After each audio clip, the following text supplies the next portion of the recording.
मैया शारदा भवानी हमर लाज रखी हो।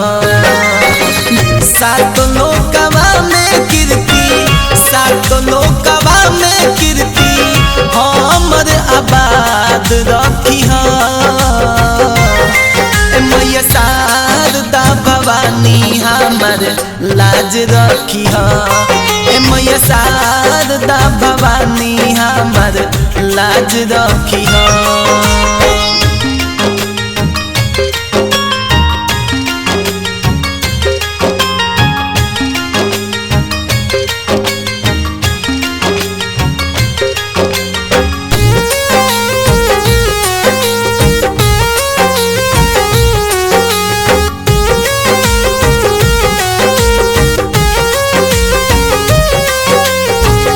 जेकरा पर कृपा माई हो जाला राउर, लगेला पूजाए भोले कितनो होला बाउर। आजा तुझको पुकारे तेरा लाल, आजा माँ शेरोवाली, मारूं तुझ पे मैं पूजा की थाल, आजा माँ मेहरवाली।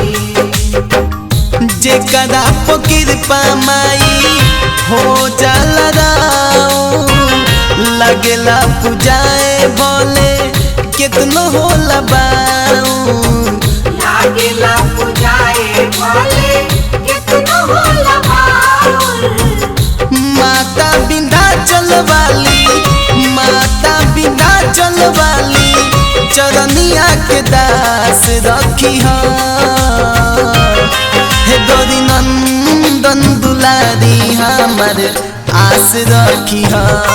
मैया शारदा भवानी हमर लाज रखी हो।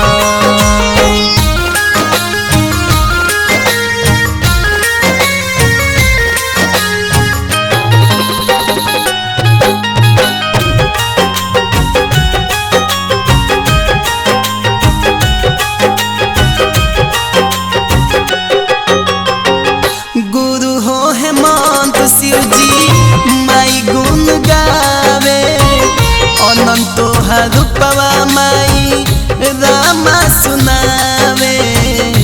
लेके पूजा की थाली जोत मन की जगाले, तेरी आरती उतारो भोली माँ। तू जो दे दे सहारा सुख जीवन का सारा, तेरे चरणों में वारो भोली माँ। ओ माँ, ओ माँ। गुरु हो हेमंत शिव जी माई गुण गावे, अनंतो रूपवा माई रामा सुनावे। अनंतो रूपवा माई रामा सुनावे।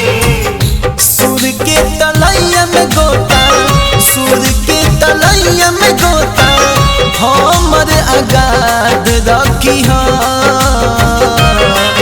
मैया शारदा भवानी हमर लाज रखी हो।